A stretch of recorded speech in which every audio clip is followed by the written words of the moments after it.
Maganda nga po no, mga boss, mga kamping, mga kabunyog. Vlog na naman.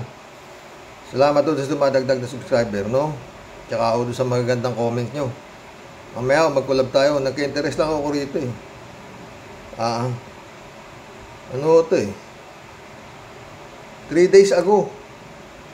At meron ho itong 54,000 views. Baka napanood nyo na to. Magbibigay lang ako ng comment na reaksyon dito. PH authorities prove alleged hoarding of over 500 million peso worth of rice in Bulacan. Pakinggan natin. Philippine authorities probing the alleged hoarding of rice in warehouses in Bulacan, where they seized over 500 million pesos worth of this staple grain. The raids were conducted amid the recent... 500,000 ba? 500 million naman ang nakalagay sa title. Yeah. Oh, 500 million. Hindi 500,000, 500 million. Tuloy. Spike of rice prices. Zian Ambrosio reports. Officials from the Bureau of Customs and members of the House of Representatives raided 3 warehouses in Bukawi and Balagtas, Bulacan, following a tip that thousands of sacks of rice were hoarded there. Kami ng supply dito, aabot na ng 3 months. So, technically, that's our day. At yung sinasabi din natin na ibaba para... 3 pa lang ho yung bodega na na-raid Bureau of Custom. Tip ho ito, tip. At teka, bakit si Speaker Romualdez ang kasama sa raid? Trabaho niya ba to? Bagay, baka nasa Bureau of Custom na rin siya, no? Sana yung saving sa consumer kasi pag ulo mo, pag-import mo, matas, okay yan. Di ba gusto mo kumita? Di ba maghantay ka lang ho, The raid and inspection were conducted after complaints that rice in the market has gone up to more than 50 pesos per kilo. During the raid, customs officials discovered the rebagging modus by some rice traders. As may rebagging pa. locally produced rice costs more than imported rice. Mas mahal pala yung mga boss. Yung locally produced na rice kaysa sa imported. Laki kita dyan. Tuloy-tuloy. Ito isa ginagawa lang modus na paglilipat ng pagre-rebag para makaiwas nga po sa mga ganitong violations. Based lang po sa nakita namin, maraming sako doon na nawala na pong laman. Tapos meron pong mga bagong sako na local na po, na nakalagay na po na dinorado. They will be violating the CMT or the Customs Modernization and Tariff. Kawawa naman ang taong bayan. Mahal na yung presyo ng bigas. Niloloko pa sila. Sige, tuloy. For misdeclaration, undervaluation, and so on and so forth. For the group Samaang Industriya na Magsasaka or SINAG, the Trade Department should crack the whip on this illegal activity. Hindi pwedeng i-rebag sa local line na local rice. No? Dapat kung imported yan, kung re-rebag, dapat may nakalagay saan at galing. ATI dapat maglabas ng memo na maging stricto dito sa mga rebagging. Wala pa masyadong local production. So dapat bantayan din pa ng TTI. House Committee on Agriculture and Food Chair Mark Enverga says the raid should serve as a warning to rice traders that authorities are not taking the situation lightly. We want to make sure na alam ng mga traders, hoarders, price manipulators na nakabantay kami. So particular ito, this is the peak of the lean season, particular sa palay at bigas. So gusto namin paramdam at paalam na hindi namin tatantanan din yung pagkakataon na kami nakabantay sa lahat ng mga aspeto po ng mga posibleng mga gawin nilang masasama. So, maganda naman kung nakabantay kayo sa mga ginagawang masasama. Tuloy. Ngayon pa lamang pinipreempt na namin na huwag kayong gumawa ng ganyan kasi may paglalagyan kayo. Yun. 202,000 sacks of Parang APJ yun napanood ko yung pelikula na yun, may paglalagyan ka. rice amounting to a total of 505 million pesos were found in the 3 warehouses which were subjected to the raid. The sacks of rice will remain in the warehouses pending the results of the investigation. Zian Ambrosio, ABS. TVN News. The Philippine Customs Bureau. Grabe no mga boss. Ha? Grabing panloloko sa mamamayang Pilipino. No? Alam nyo, no? Yan nung, lalo-lalo na po yung mga nasa mababang laylayan. Hindi naman ho nila alam eh. Kung ano lasa ng dinorado, kung ano lasa ng hasmin. Basta ang alam nila, bigas yan, puti. Oh. Hindi nila alam din yan kung imported yan o local yan. Basta, bigas. Oo. Ganun po yan. Alam niyo ba yung rebagging na sinasabi? Ha? Para kung namumulot ng pera dyan eh. Ha? Kung papatong ho ng kada isang bag, sabihin mo na 50 kilo, binusag. Wala pa hong 1 minuto yun, tapos na ho yung isang bag eh. O magkano lang ho ang labor niyan? Para mailipat mo lahat yan sa dinorado na sako. Yung mga galing na imported rice na yan. O. Ang babayaran nyo lang ho halos dyan, yung ano eh. Labor. Yung maglilipat dyan. Yung mga tinatawag nating mga mahihirap na mga budigero, sila ho maglilipat niyan. O, sumingaw. Meron daw nagtip. O, kawawa itong Pilipinas na ito talaga. Oo. Alam niyo magkano rito kanina, sabi? Ang palay ho rito, 27. 1 kilo. Hindi ko lang ho naitanong kung tuyo o kakaani lang yun. Oo. Ganun pa man, kung tuyo ho yung 27, magkano na ho ang papatak ng ano niyan? Halos 35 na siguro o 40. Pag naging bigas yan, pag giniling po yan, minil. Oh. Grabe. Yung 20 pesos ho na bigas na sinasabi ni His Excellency, wala no. Suntok ko sa buwan talaga yun, no? Yun nga, sabi nga naman nila, pangarap lang pala niya yun. Oh, di ba? Kaya yun nga, sabi naman, hindi na wala nang bayad mong harap, di ba? Gaya nung kampanya, sabi niya, ang pangarap nyo ay pangarap ko, di mangarap kayo pare-pareho.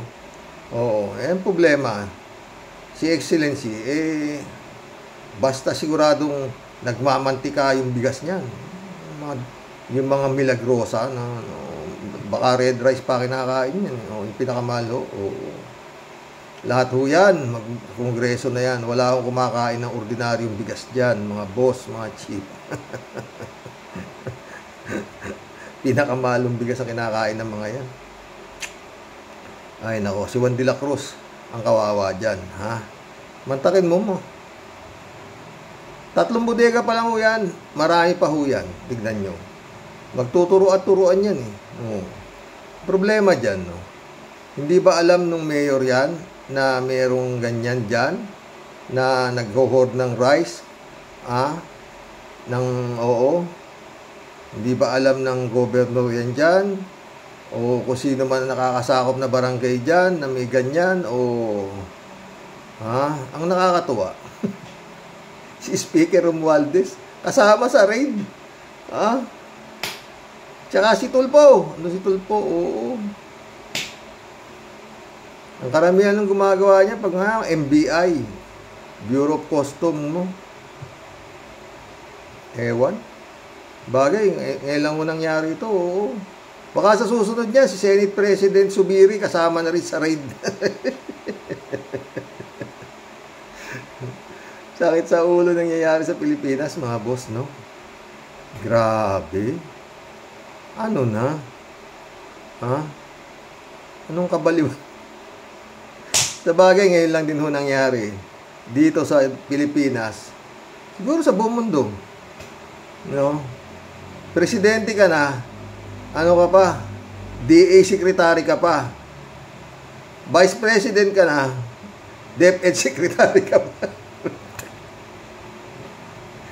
Naknang kamote. Ano na? Sakit sa ulo. Ang klase itong nangyayari na ito. Sa bagay, talaga hong masyado ng ano. Maski yung yung administrasyon ni Digong, mas matindi na naman yun. Patindi na. Hanggang hindi gumagalaw ang may-ari nitong kumpanyang Republika ng Pilipinas. Manonood lang yung mga may-ari. Panonood rin lang itong tinatawag nating public servant. Tapos, ang pinaghirapan. Tayong panahon ni Digong, spiritual advisor kay Buloy. Siguro may sweldo rin yun, di ba? Spiritual advisor. Oh, spiritual advisor. Meron palang ganun na item, no?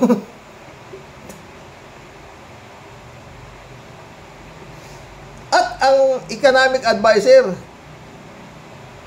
Michael Yang. Lord. Sigurado, 100,000 sweldo ng mga yan, di ba? Oh, kasama lang sa kalunguan. Diyos ko. Kawawa talaga mga boss. Ewan na kung anong mangyayari, no? Bukas po, makipagkwentuhan tayo kay Attorney Claire Castro, no? Maganda ho yung topic niya, nagustuhan ko. No? Convicted but elected, COMELEC, nagpapabaya. Yun, ang kanyang title, no? Maganda. Yung kanyang, kanyang content, no? Convicted but elected, COMELEC, nagpapabaya. Oh. Pwede na siguro talakayin to. Sa totoo lang naman, yan eh. Pabaya talaga itong COMELEC, di ba? Mantakin mo yung nangyari doon sa kay Digamo. Siguro wala ho sanang ganun kung hindi nagpabaya COMELEC eh. Bakit? Paano nakatakbo yung Roel Digamo? Naging dalawa. Roel O R-O-E-L Digamo. Tapos yung tunay yata Ruel R-U-E-L. Hindi dineklarang nuisance candidate yung isa. Asa na ngayon na yung na yun? Yun ang sinong nag-utos doon para tumakbo? Ang COMELEC naman sa kanya pinroklamang nuisance yung nung nanalo na yung Tebes. Tinaas na nila yung kamay. Di nagka-leche-leche. Hindi ba? Talagang COMELEC ang nagpapabaya, mga chief. Di ba? Bukas talakayin natin yan. Ito pa isa, na kapabayaan din ng COMELEC. Buti pa nung panahon ni Sixto Brillantes eh. Lahat ng mga mga kumakandidato sa national position, ini-interview. Gaya si Pamatong, ilang beses na yan, nag-a-attempt tumakbo ng Pangulo. Nuisance. Isa, yung si Caballo, yung bata namin ni Kalatni, si FLM, si Francis Leo Marcos. In-interview rin ni Brillantes. Ginawa siya, disqualified. Pero kulang yung dahil disqualified, sumingit pa si Caballo. Your Honor, don't proclaim me a nuisance candidate. Hindi bagay sa akin pagkatao. Marcos ako, sabi ng gago. Hindi ka nga pwedeng nuisance. Disqualify ka na nga. Hindi ka na nga umabot sa pagiging nuisance eh. Kasi underage ka, layas.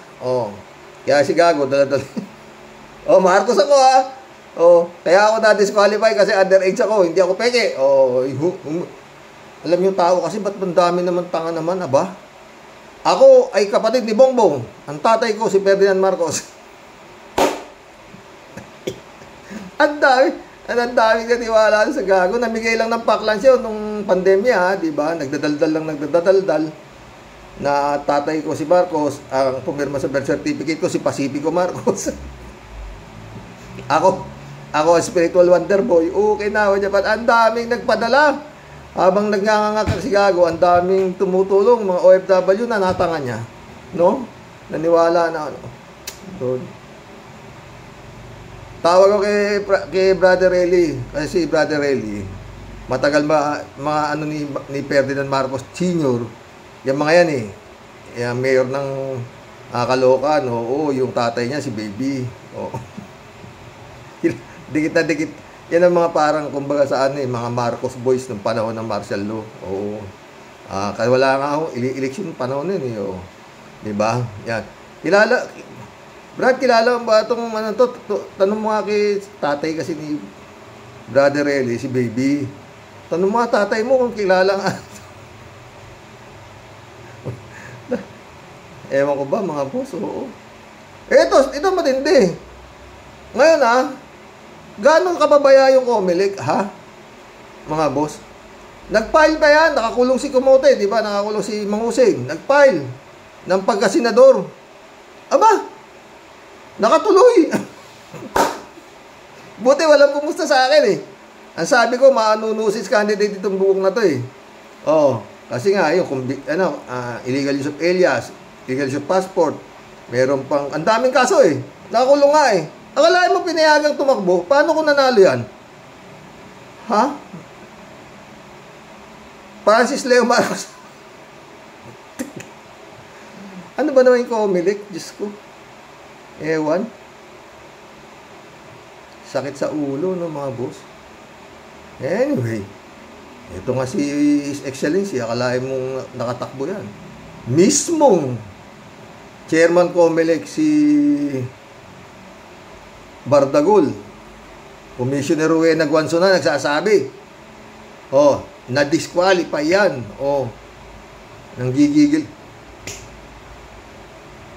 Guilty yan. Non-filing of income tax return 82, 83, 84, 85. 4. Sabi rin ni Justice Antonio Carpio, Supreme Court Justice Antonio Carpio, Chudorte. Comelec din na nagpatakbo. Inalaw ng Comelec. Diba? Nagwawala pa nga si Commissioner Rowena Guanzona. Bakit ayaw nyo magkano ba binigay sa inyo? Mauringay na si Commissioner Rowena Guanzona, di ba? Wala eh. Nanood yun. Nanood na naman ng mga tao. At ganoon din ang mga oposisyon. Walang paglaban eh. Walang question yung oposisyon eh. Kumu-question na nga sila Justice Carpio na nga wala pagka ganyan, wala akong nangyayari dyan. Ganun na naman ang dating na eleksyon yan, ganyan na naman yan. Wala ho. Hanggang yung Comelec na yan, yan at yan din ang mga grupo niyan at wala akong sad to sa'yo, talagang wala akong nangyayari. Ewan ko kung meron, pero kung yan din lang, wala talaga.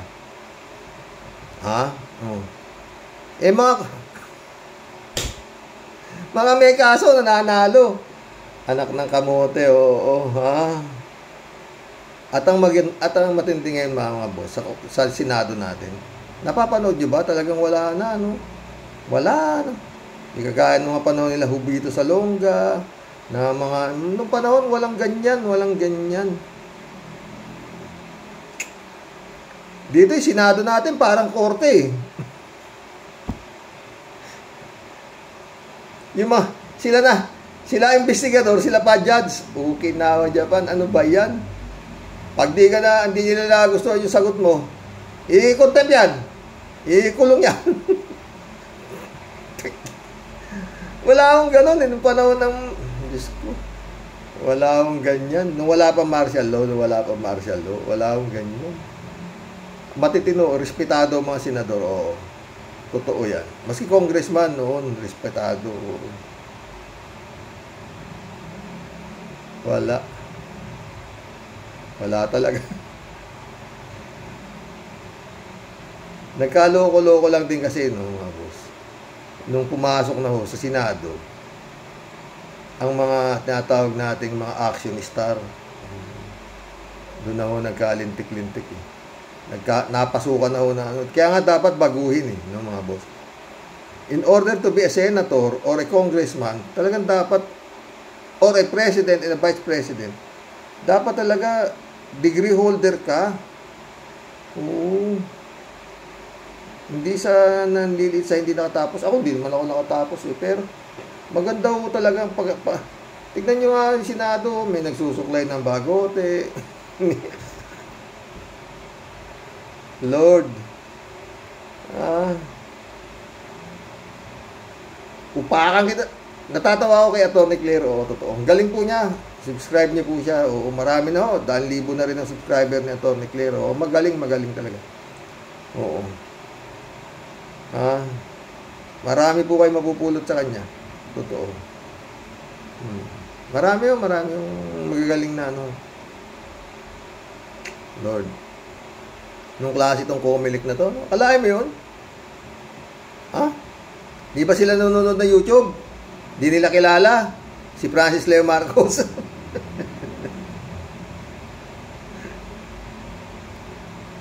Nakakuha ng boto yun, milyon. O baka milyon ang naging kuha ng boto. Paano ko nanalo yun? Sa kanila ngayon bubusisiin. Yung yung pagkatao niya na hindi ka pala Marcos, sa kanila ngayon i-disqualify. Ganun ba yun? Comelec, dapat sinasala nyo na yan. Lalo-lalo na yung mga may record. Oo, di ba? Napanluloko sa bayan. Gaya yung non-filing of income tax return, 4 na beses. Presidente pa yung tatay niya at that time. Di ba? Lord, ano ba? Wala. Comelec talaga kuminsan ng yun Kaya sabi ni Atty. Claire, nagpapabaya ba? Ginagawa? Hindi naman basta-basta tayo nagsasabi sa Comelec na, mismo Rowena Guanzon na nga, kasama na nila, Commissioner Rowena Guanzon na nga.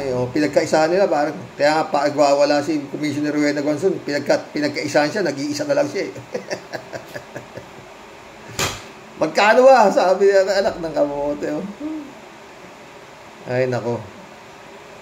Juan de la Cruz. Ayun ang masakit pa, mga boss, yung bigas, no? Mahal na nga. Niloloko pa nila taong bayan, no?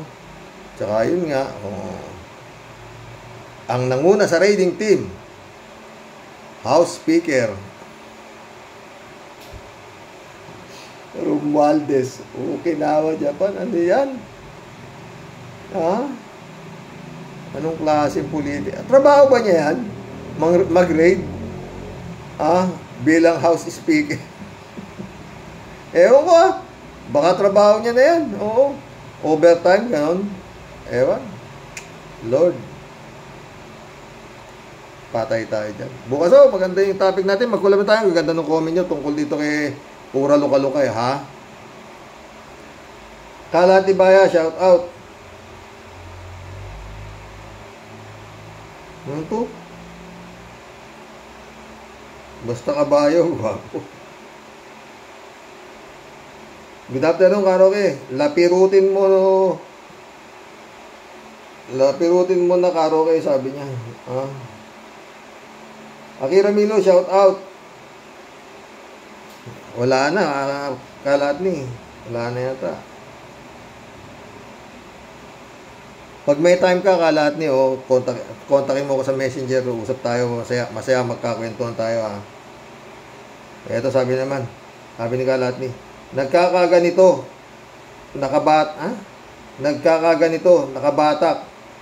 ng bulbul ng kabayo, kaya nagkakaganito si paring Loca Vega. Pag nagkataon, wasakis ang wet packs nito sa Oblo. Totoo yan. Kaya nga nasabi ko sa'yo, loka-loka ka. Mag-ano ka ng satanas ka, may buntot ka, humingi ka ng tawad sa Panginoon. Doon sa Basilica Minor ng Senyor Nazareno. Laging magdala ka rin ng tinidor. Oo, maglakad ka ng paluhod. Tapos ang kaso mo. Sayang to, luka-luka na to. Talino mo pala, ba't inabot mo? Ngayon, tignan mo inabot mo, puro dinideklara kang persona non grata, gago. Ay, naku, tuloy na ito, mga comment. Sabi ni Antonio Andrada, welcome to the club, Antonio Andrada. Dapat si Duterte ay kasuhan din dahil minura niya ang Diyos. Pwede. Kaso sino magkukaso dyan? Takot nga sila lahat dyan, di ba? Ayaw nga ibigas ayaw nga papasukin ni His Excellency yung ICC dito, di ba? Christian Cheng, shout out, sabi niya. Kaya nga, dapat ideklara din si Duterte Praning na persona non grata. Labo yan. Love na love ni His Excellency yan. Maski na gawin yan Wala eh. Pakipagkita doon kay Xi Jinping. Pagtapos, ilang linggo, pinuntahan siya sa Malacanang. Ay, nako, His Excellency. Pinay abroad, sumagot din, Kung si Lenny ang nanalo, hindi kaso aabutin ng malamang bitay dahil sa treason. Kung si BP, wala nadaya Ay, naka na Kalat ni Baya ulit, Natatanaw ko na pag natalo sa kaso, ang ungas na to ay may kahabaan ang pila dito. Tsak yan. Sabog yan. Ang daming mga doon. Mga deboto ng, meron siguro mga makadyos doon. Karamihan na nakukulong, nagiging makadyos totoo. Doon nga raw sila nagigising.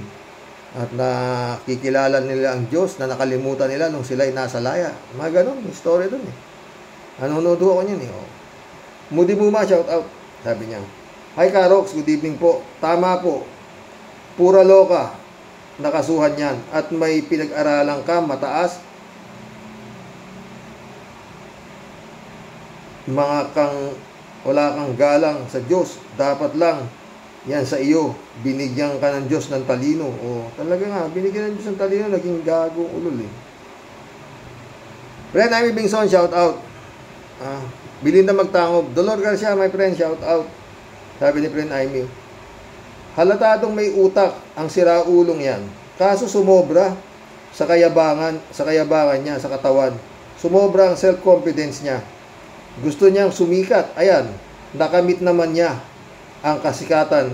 Yun lang, ginamit niya sa katarantaduhan. Kaya, namnamin mo ang kasikatan mo. Ang lupit din mag-comment ni friend Amy. Namnamin mo, Loka-loka bega ka, User, shout out, Sabi ni user. Dapat lang maparusahan yan. Sobra na ang mga Dapat lang maparusahan yan. Sobra na ang mga tao na lapastangan. Wala sa katinuan ang buwang na yan. Wala talaga.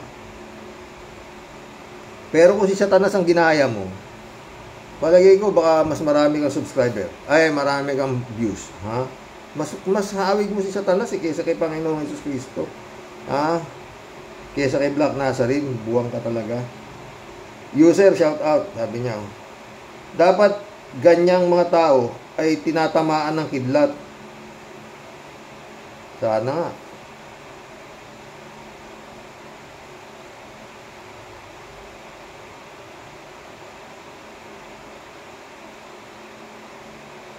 Christian Cheng, shout out. Shout out ko na to. Di niya po na-manage ng husto ang katalinuhan niya, Tyrox. Ni pura loka. Dapat po kasi may advisor din ang ganyang drug app. Good evening po, Tyrox. At sa mga ka-warriors. Good evening, Naka. Rolando Cruz, shout out. Kasi, sabi niya, kasi galing yan ng normal. Kaso ngayon, naging abnormal. Totoo, normal college, di ba? Ngayon, naging abnormal college ang gagi. Friend Jaime ulit, dapat isama din sa kakasuhan ng personal grata yung lahat ng suporta sa baliw na yan. Hindi na siya nahiya, nanghihingi pa ng donasyon at lalaban daw niya. Tignan natin kung mananalo siya. Talaga. Dapat nga to si Kibulok, ideklara din tong parang ganyan din di ba? Taki mo sabihin mo, ikaw appointed son, magpanggap ka rin di ba? Ang dami kasing tanga no? Kalahin mo, si Duterte naniniwala sa kanya. Hindi ako naniniwala doon. Si Digong maniniwala na appointed sa to. Simple pero maraming pang night duty ito di ba? Ay, ano nangyayari sa Pilipinas? Diyos ko. Richard Cheng ulit, Tuloy ang ginawi ni Pura Loka Bega. Pati yung matitinong mga LGBTQ na damay. Masama na din ang tingin ng iba sa mga iba sa mababait at matitinong gay. Ewan ko lang po, Tatay Rox, if kilala nyo po si Precious Nicole. Hindi ko kilala eh. Isa din po siyang ganyan kay Pura Loca Vega, drag queen. Pero yun naman po, maigi ang ginagawa niya. Maganda po at for good ang pagdadrag niya. Avid solid follower, supporter po siya ni Madam Philippine Legit Attorney Lenny Robredo. Kaya matino nga, supporter ni Lenny. Ungas lang naman ang hindi sumusuporta talaga dyan kung minsan eh. Takin mo, walang dynasty, walang first gentleman, puro scholar ang anak, hindi nagnakaw sa gobyerno, nagtrabaho ng napakaliit ng kanyang budget, walang ngayon, intelligence, walang CFI. Talo, ay nanayari Ewan. Na-inspired po siya dito.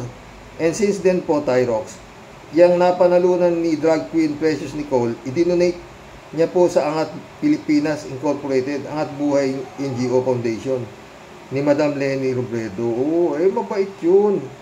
Mabait yun, Penay mo ulit, Ako ho, every time na umuwi ako ng Pinas, hindi ho kumpleto ang vacation ko kung hindi ako pupunta sa Baclaran at Quiapo. Kaya swerte ka, pre, di ba? Basta, nandyan tayo, hindi tayo papabayaan yan. Marilo Pabianak, shout out Gandang gabi po, tay. Sabi nga po sa kasabihan, lahat ng sobra ay walang bungang maganda, katulad ni Pura Loca Vega. Kaya ayan, sa isang pagkakamali niya, nasira ng reputasyon niya. Stay safe tayo and Roy Warriors, God bless po. God bless Stay safe ka rin dyan sa Hong Kong. Christian Cheng ulit At about po sa payo nyo kay Pura Loca Vega, aprobado po ako, Tyrox. Si Tia Deli po pala ang nasa bundok ng Tralala. Bigla ko po tuloy naalala ang friend ko doon sa bundok ng Tralala. Shout out kay Sister Anita Japon ng Japan site ng bundok ng Tralala. Pinoy abroad, shout out sabi niya. Tulungan na lang natin si Pura na nakikita natin gusto niyang maging Kristo. Ipako na lang natin yan nang matupad ang pangarap niya. Pwede, kung papayag siya. Pwede, di ba? Maganda rin yun. Magpapako siya sa krus. Tsaka sumigaw siya ng, Diyos ko, patawarin mo po ako sa aking nagawa. Di ba maganda? No. Yung ganyan Pura. Hindi yung naghahanap ka ng donasyon. Kademonyo niyang ginawa mo. Sino bibigay siya yung donasyon? Pati yung hostya, binaboy mo. Talagang tuloy. Sabi ni Pinay Abroad, hindi pala alam na mali yung ginawa niya. Gawin mo yan kay Muhammad. Doon ka sa sulo. At pag hindi sila magalit, di mali kami.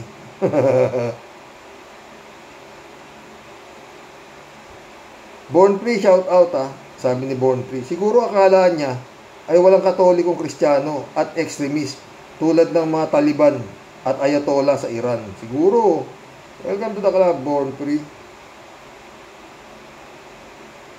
Christian Cheng ulit Yung pong advice nyo, Tyrox, kay Pura ko.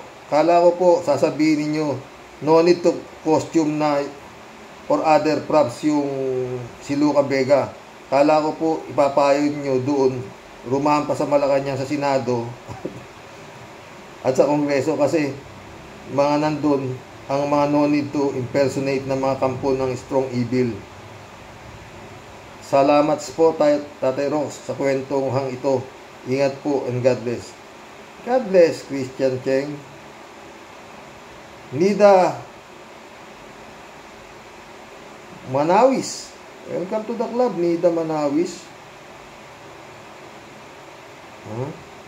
Sabi niya, alaga ni Vice ganda. Ano ba, asal ng asal niya? Di mana lang sa banag alaga sa kanya. Naloka sa kabaklaan. Alaga ba ni Vice ganda yan? Nida, welcome to the club, Nida. African Sai, shout out. Pinoy abroad ulit, Alam mo kung ano ang meaning ng volunteer? Basahin nyo para maintindihan sila ang karapat-dapat. Sabi niya.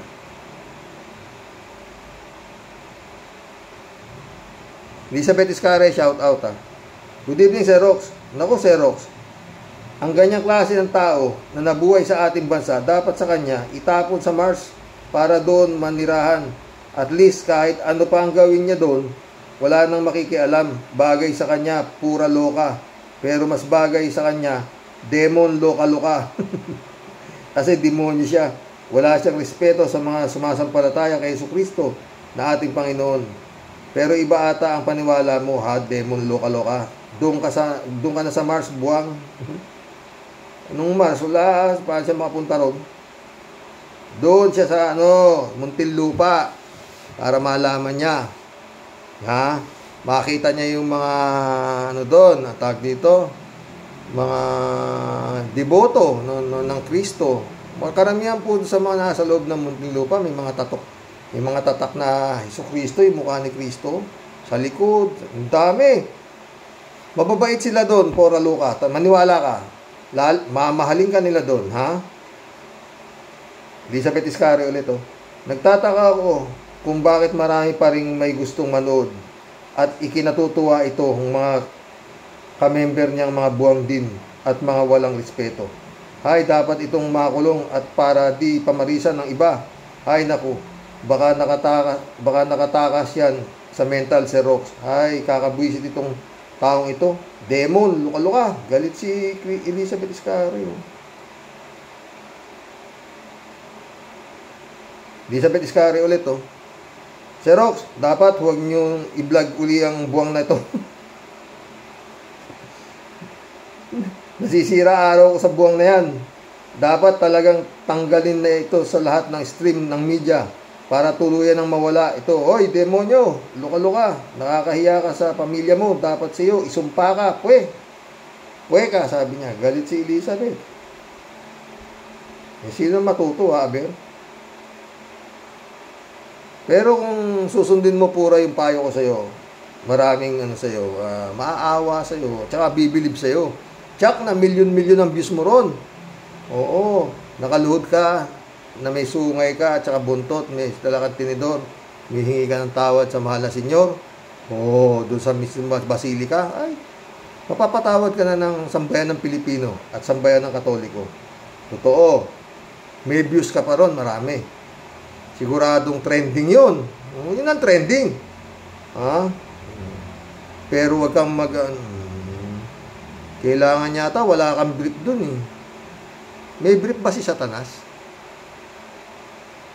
Pero kung hindi ka naman talaga Satanas, pwede ka sigurong bahag. Librado Ludovico ulit.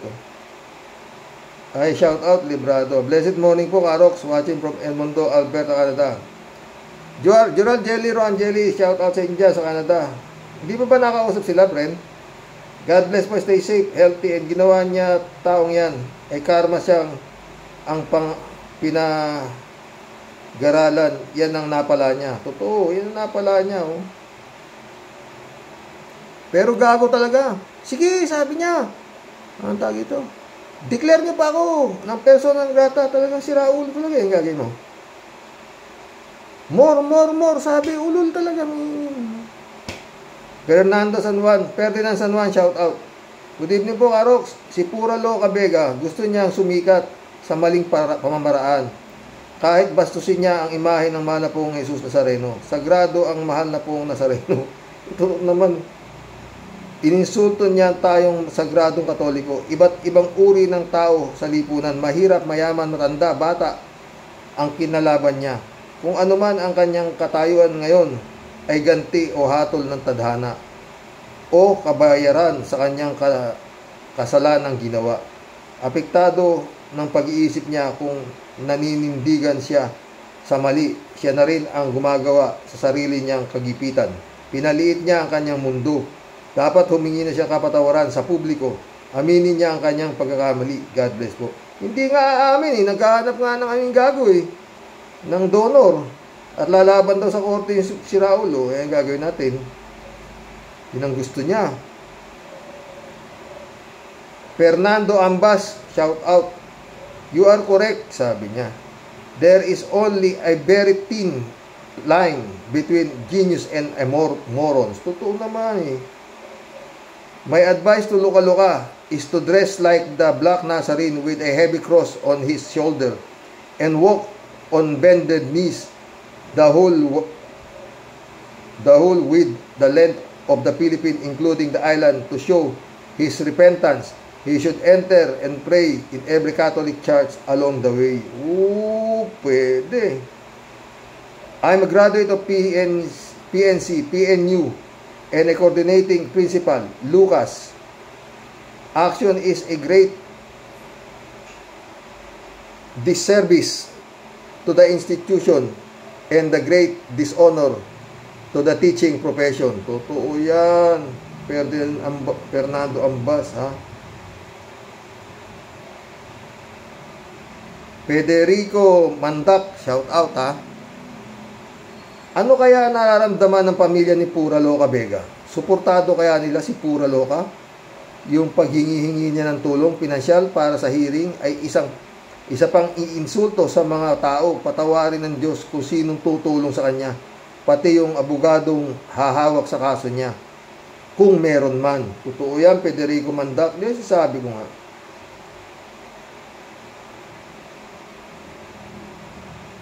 Yet Gibara, welcome to the club. Yet Gibara, sabi, sobra na nga talino, baka napasma utak. eto Itia Dele, oh. Shout out Prince Shervin Sapeda. Ines Christian Sen, July 7 Alcatara, shout out sa inyo mga boss, ha? Inom muna ako. Sabi ni Tia Dele, oh, Galit na naman to. Tia Deli muli pong bumabalandra at bumabati ng kaiga-igaya at masayang buhay po sa ating lahat, mga kapatid sa Rocky Warrior. Sir Rox, ay second demotion yung pong sentensya para kay Pura Di Loca aka Satanas de la Impierno. Nako po, Sir Rox, bumabaliktad po si Kimura ko pag nakikita ko po ang pagmumukha niya sa social media. Nakakaawa po ang kanyang pamilya na pinanggalingan dahil sa sobrang kahihiyan po na idinulot po ng taong ito, na talaga po hindi lang nagluwagan ng tornilyo sa utak, kahit po sa mental, Sir Rox, pagsasarahan na po yan ng pintuan, wala na pong tatanggap dyan kahit pa pinakadalubhasa pang doktor sa buong universe. Wala na pong lunas ang pag-asa diyan sa taong yan, kundi ibitin po ng patiwarik, asintayin ang betlog ng pana o ng balatik. Baka sakali po may masmasan po yan at kumawala sa bumabalot sa kanyang espiritu ng kampo ni Satanas. Aba, Sir Rox, ipupusak po ang aking rayuma at gout. Kukuha na, wala ka naman nun eh.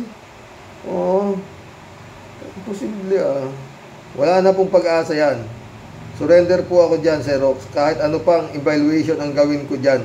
Kahit itaktak nyo pa ang utak niyan. Bulalo po ang lalabas. Nagtataka lang po ako talaga, Sir Rox. Bakit simula po nang naupo yung durian ng Davao, dami na pong naglabasan ng mga kampo ni Satanas. Puro po mga halang na talaga bituka. Wala nang Diyos na kinatatakutan at nirerespeto ang mga pesting yawa, Sir Rox. Say na po ba na magugulaw na po ang mundo? Kasi naglalabasan po sa kanilang mga lungga ang mga may sungay at buntot. Ay nako, Sir Rox, sadyang malupit na po ngayon ang mga ganap. Si Tia Deli na lang inaatake ng gout at rayuma. Huwag ka nga nagbibiro ng ganyan, Tia Delica, ha? Wala ka namang ganyan eh. Tawa ka ng tao eh. Kinakabag na rin ako sa kakain ng kamote. Muli po ang inyong Tia Deli. Di po maghahasik ng lagim ngayong gabi, kundi lalayas lang muna at magmumuni-muni habang nakaupo sa trono ng inidoro. Baka po sakali, makatuklas ako ng mabisang gamot para sa taong nai-exorcist na tulad ni Pora Loca. Ay, Diyos ko Lord. Ang dami-dami pong dapat lumitaw. Bakit siya pa? Dami-dami pong dapat lumitaw. Bakit siya pa? Good night po, Sir Ross. Sana po napasaya ko ang inyong kasuan sa magbanat po ng inyong Tia Deli. Hanggang sa muli po, ang inyong Tia Deli na sobrang asungot at lupit at kulit, lalayas na. Gambukas po muli, Sir Ross. Sana sumayin niyo po sana ang bisa ng aking anting-anting. Good night na po. Good night, Tia Deli. Alexis Tandog, shout out Ang gumagawa niyan ay isang siraulo at walang respeto sa reliyon. Nga, sira nga. Kaya nga loka Loka-loka nga ang gaganito Johnny Bigud, shout out. Gandang gabi ka, Roque. Baka itong si Pura ay kampo ni Kibulok. Dahil pareho sila ng paniniwala. Pwede. Tama ka dyan. Oo. David Alwin Mendoza, shout out. Hello, Karok, at sa mga Rocky Warriors. Good evening po. Wala na po kasi sa hulog ang pag-iisip niyang si Pura Loca-Loca Vega. Sabi niya, for entertainment lang yung, pero dapat po may pangalan sa Diyos kung yun ang gusto niyang ipaabot sa mga tao.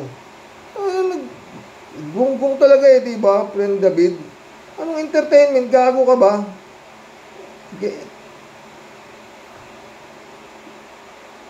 Imposible hindi mo naman alam kung anong klaseng mahal na po ang Jesus Nazareno. Kabobo mo naman. Gagawin mong entertainment, kundi ka gagot kalahati ka talaga Reynaldo Gonzalez, shout out.